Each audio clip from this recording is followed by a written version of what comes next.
తెలిసి తెలియని చిన్న వయసులోనే ఆ యువతి ప్రేమలో పడింది. నచ్చిన వాడిని మనువాడి మంచిగా కాపురం చేసుకుంటోంది. ఆ యువతి అమాయకత్వాన్ని ఆసరాగా చేసుకున్న ఓ కామాంధుడు ముందుగా అప్పుగా డబ్బులు ఎరవేశాడు. బాకీ డబ్బులు వసూలు రూపంలో ఆ కుటుంబానికి దగ్గరయ్యాడు. భర్తతో చక్కగా కాపురం చేసుకుంటున్న ఆ ఇల్లాలని మాయమాటలతో వశపరుచుకున్నాడు. భర్తను వదిలిపెట్టి తన దగ్గరకు రావాలంటూ బలవంతం చేశాడు.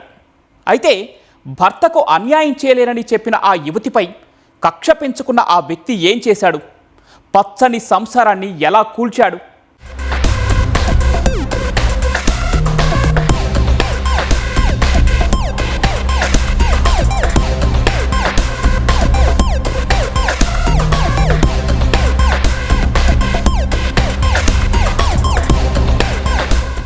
జీవితంలో వేసే ఒక్క తప్పటడుగు ఎన్నో అనర్థాలకు దారితీస్తుంది.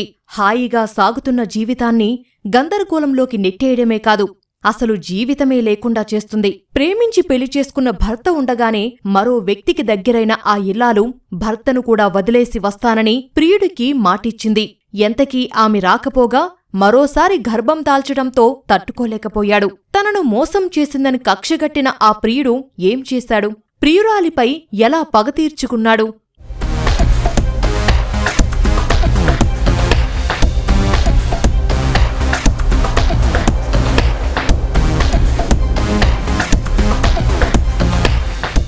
నాగర్ కర్నూల్ జిల్లా వెల్దండ మండలం కొట్రకు చెందిన అనూష అదే గ్రామానికి చెందిన నారుమల్ల చెన్నయ్యను 6 ఏళ్ల క్రితం ప్రేమ పెళ్లి చేసుకుంది. ఇద్దరూ వేరువేరు పనులు చేసుకుంటూ ఉన్నంతలో హాయిగా బతుకుతున్నారు. అయితే కుటుంబ అవసరాల కోసం ఆ జంట చేసిన అప్పు వారి కుటుంబంలో చిచ్చు పెడుతుందని ఊహించలేకపోయారు. మధ్యలో దూరిన మూడో వ్యక్తి వారి పచ్చని సంసారంలో చిచ్చు పెట్టాడు. కక్షగట్టి మరీ అనూష ప్రాణాలు తీశాడు.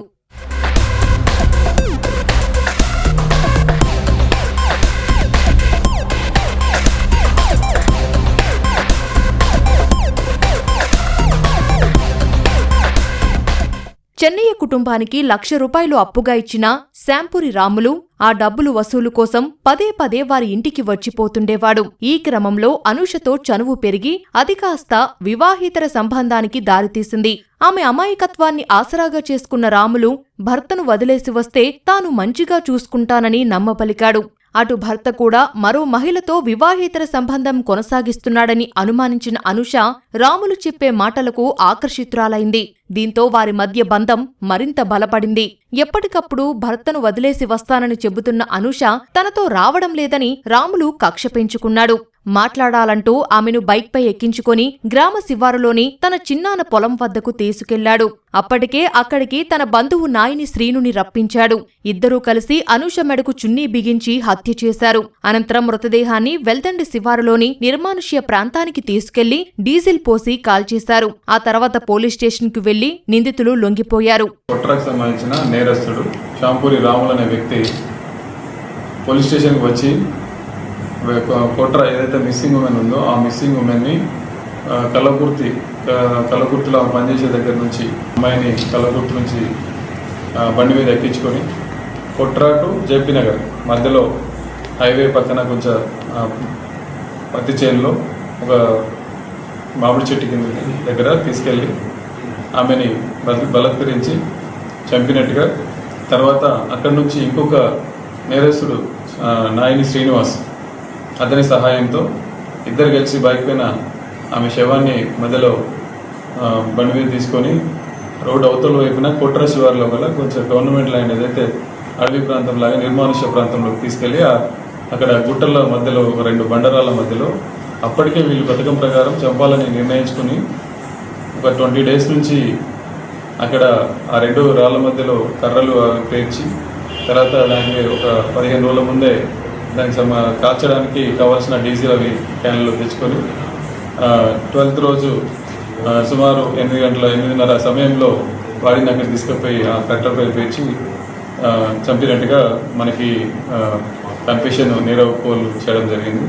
పనికి వెళ్లిన భార్య ఇంటికి తిరిగి రాకపోవడం, ఫోన్ చేసినా అనూష స్పందించకపోవడంతో భర్త చెన్నయ్య పోలీసులకు ఫిర్యాదు చేశాడు. నిందితులు కూడా స్టేషన్కు వచ్చి లొంగిపోయి నేరం అంగీకరించడంతో పోలీసులు సంఘటనా స్థలానికి వెళ్లి చూడగా అప్పటికే అనూష పూర్తిగా కాలిపోయి ఎముకలు మాత్రమే మిగిలి ఉన్నాయి. అక్కడే ఉన్న బ్యాగ్, టిఫిన్ బాక్స్ చూసిన భర్త చనిపోయింది తన భార్యేనని గుర్తుపట్టాడు.